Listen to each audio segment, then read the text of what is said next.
What's going on, guys? Welcome to Reviews to View. This is RTV. What's going on? So,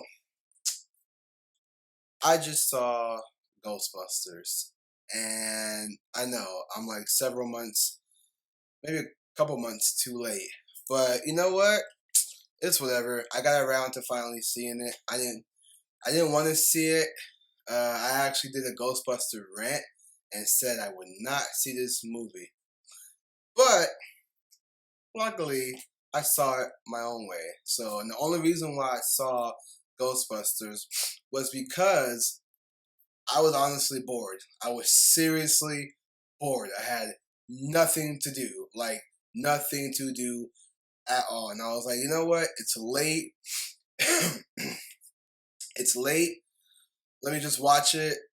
It was like 11 o'clock at night, and I was like, I'm just gonna watch it. I have nothing else to do. What am I gonna do at 11 o'clock at night? So I ended up seeing it, and I'm gonna be honest, man. Spoilers, all spoilers. So hopefully by now you've seen the movie. When I was younger, I saw Ghostbusters 2. And then when I got older, I saw Ghostbusters 1. And I enjoyed both films. I had the toys when I was younger. It was a part of my history growing up, a part of my childhood growing up. So understanding that film, Ghostbusters and Ghostbusters 2 was an idea of real people being put in extreme situations. And part 2 was a little more outlandish, like it was kind of more silly, but I felt like the tone of it, like the tone of like the lenses felt similar to part 1. Part 1 was good because it it striked fear. Like I felt scared of the ghosts in part 1. There's a scene where Dana Barrett, spoilers again. There's a scene when Dana Barrett is sitting in her couch and she's watching TV eating popcorn, and all of a sudden she just hears this, and then the hands come out from the couch and just grab her like and then pull her towards the fridge, which is like scary because the practical effects that it it made me scared. So I felt like, and then with part two wasn't scary. It just had moments of like, oh shit, like there's a scene where she's giving the baby a bath, and the water's pouring, and it slowly turns to like the pink slime, and then it like turns into like its own entity, and then it tries to attack, and you see the tub kind of bend a little bit, and like stuff like that. It's spooky. Part 2 was spooky. So part 1 had a little bit like it. Part 1 frightened me, but part 2 was spooky. It's probably one of the same, but you kind of get the idea. One's more serious, one was spooky. So this new with this new Ghostbusters, um, I like everyone else. I had no problem with it being an all-female cast. I really didn't care for that. My issue was the fact that how they were promoting it. It was clearly said that it had nothing to do with the other two films. Yet in the trailer it said 30 years ago, and then for scientists. Then and then it's like, okay, well, what does that mean? Are you reminding us of something? Or I don't understand. Why would you even put that in there? Then the movie happens. Basically, what it is Kristen Wiig's character, Melissa McCarthy's character, those two were friends, and those two became friends because Kristen Wiig's character, I forget their character name in the movie, but they became friends uh, because Kristen Wiig's character saw a ghost when she was younger, and Melissa McCarthy's character was the only one who believed her, so they became connected. And so, as they got older, their interest was in the paranormal. So, Kristen Wiig's character wrote a book, and Melissa McCarthy's character put the book out without her permission. That was one of the conflicts. I don't know if that was the reason why they didn't talk for so long, but so Kristen Wiig's character is teaching that to school, and this guy comes up and says, "Hey, I found your book." She's like, "Book?" And it's like, "Yeah, I found it online." So she finds out that Melissa McCarthy's character put her book online because they wanted people to know that there's stuff out there that might exist that they think don't exist, like ghosts and whatnot. So, so they end up meeting up, and then you get introduced to Kate McKinnon's character. Those three go to this mansion because they hear about a ghost, and then uh, Kristen Wiig's character like does like she's like, oh, I saw a ghost, and it's all over YouTube, and so she gets kicked out of the school because of that. And those three eventually start you know becoming their own little business to catch ghosts. And then you get introduced to Leslie Jones' character because she crossed the ghost while she was in the subway, while she was at work.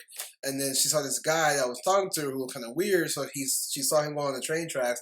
And then she went down to go check it out, saw a ghost, freaked out, went to the Ghostbusters, and they all joined. And the problem was that this movie just relied too much on jokes. Like, it was just too much jokes. I feel like, and mind you, I love Ghostbusters. I really do. The first and second film, they were cool. They have a special place in my heart. This new Ghostbusters movie, excuse me, this new Ghostbusters movie was just, when I was watching it, I didn't feel frightened. I didn't feel spooked. I just felt like it was all just gags. Like, I felt like if you would have put like an audience like, like you could put those in and it would look like a skit, like an SNL skit. And the problem was that like I didn't. You know what? You know what? If they would have just made a Scooby Doo movie, like Scooby Doo 3 meets Ghostbusters, and they happen to be all female, I feel like that would have been a way better marketing movie. It would have made a lot more money if that's what they're going for, trying to make merch and things like that. So I feel like this movie was really like the ghost just looked like the ghost from Haunted Mansion. It really did. It just felt like antics and jokes. They basically just reversed everything. They made the males kind of like the dumb ones, the cowards, and then they made the women strong and powerful. I'm like, so you mean to tell me all the hate you got for casting the all women cast? You guys basically said "F you" men and people that are sexist and whatnot. And so I feel like, wow, like there's a scene in the end where they have to stop Ronan, uh, who turns to this big old ghost and he's like destroying the city, and then like they shoot him in the balls, and they're like, we gotta loosen his grip because they open up this the portal to get him sucked in, and so uh, he's holding on to these two buildings, and I'm like, we gotta loosen his grip, and they shoot him in the balls, and I'm like, I don't understand why that had to be a thing. It was never like that in the original film. They didn't shoot the Stay Puft Marshmallow Man in the balls and was like, "You're a pussy," and they shoot him in the balls. Like, let's loosen his grip. Like, they didn't shoot Vigo in the balls and make him go back into his painting. Like, oh man, dude, I just feel like Ghostbusters was just. I'm really sorry. It's just. This sounds like a rant more than a review, but as a review, I feel like this movie was not as great as it could have been. It was fun for kids, kids may like this film. I would rate this movie maybe about like a C minus, D plus. That would be my review. As a person that loves these films and just wants to see a good reboot, man, dude, Ghostbusters was just bad. It was, and like I don't even want to paint it with saying that oh, but the women had such good character. They all had good chemistry. Well, yeah, because 3 out of the 4, if not all of them, were on SNL. So they kind of already know what to do. Take actors or actresses who've never worked with each other and let that chemistry evolve. And also too, I feel like the cameos were just ridiculous. I'm sorry to the Ghostbusters, the original Ghostbusters, but like I said, that film you guys hold dear in my heart because of what you presented, what you gave us. The film you gave us was so good, and the fact that you made cameos that were just BS. I'm sorry, but Bill Murray was in the movie, but they kill him off and don't even talk about killing him off. He just fly out the window. Oh, there's Bill Murray. Bye, Bill Murray. And then you got Dan Aykroyd not even trying to look at the camera. He's just, yeah, I'm a taxi driver. So I got a couple lines to say. All right, I'm out. And then he dips. Like, I feel like that's what he was doing, just looking down the entire time. Like, not even trying to acknowledge. He was like, yeah, I'm just here for the money. Buy my alcohol, though. Right when they showed Dan Aykroyd, I was just like, the rest of the film is going to be just random cameo that we know, and then it's like they show Annie Potts. They pull one of these with Annie Potts. They pull that look away and talking on the phone where you know it's about to be somebody, but you're kind of unsure, and they turn around and it's that person. Like, I hate stuff like that because it's so predictable. And then once that towards the end, when like the hearse pulled up, I was like, it's Ernie Hudson because who else would be her uncle? You know. I don't know, man. Ghostbusters was just it was just they just destroyed. Like I feel bad for the kids of this generation that have to experience this Ghostbusters and be manipulated and think that it's a good film. When we had like man, this is insane. This is really insane. Like they took Ghostbusters and said, let's just make some money. Here's some jokes. You know these faces. They're popular in movies. Hey, here you go. Have fun, kids. This is your Ghostbusters for the rest of your life. When you get older and you watch this film and you realize, what the hell did I watch? And you watch the original and go, what the hell happened? I'm sorry, guys. I'm really sorry for having this rant. I apologize. Ghostbusters just means a lot to me. It didn't ruin my childhood. I'm not like, oh, God, let's go protest. I'm not like that. I'm just like, it is what it is, man. It is what it is. So, yeah. Anywho, if you guys saw Ghostbusters, what did you think? Did you like it? Did you not? Were you mad because it wasn't like the way it used to be? Or are you open to a more different type of film, even though it's rehashing of the first? Okay, I shouldn't be negative. Are you more happy because it's something different, I guess? But not, I'm sorry, it's just a rehash of the first one, man. It's part one and part two combined, if you think about it. It really is. So, alright, guys. Ghostbusters. It is what it is.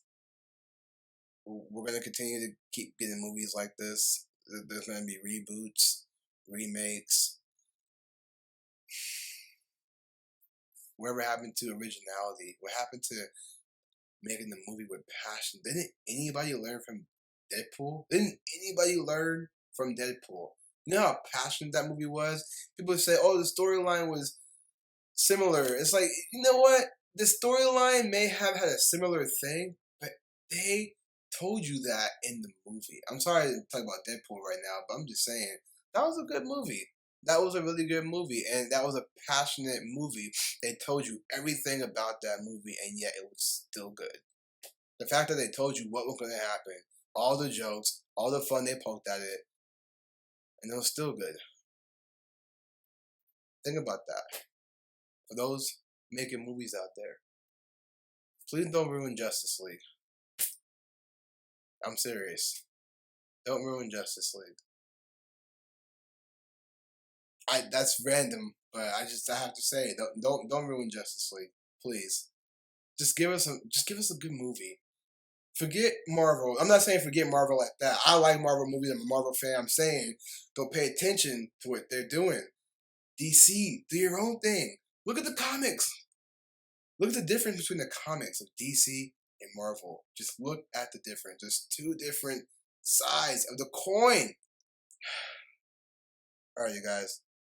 You saw Ghostbusters and you liked it, or you disliked it, or you have an open mind about it. Let me know in the comments below, and let's talk about this. Until then, I'll see you guys.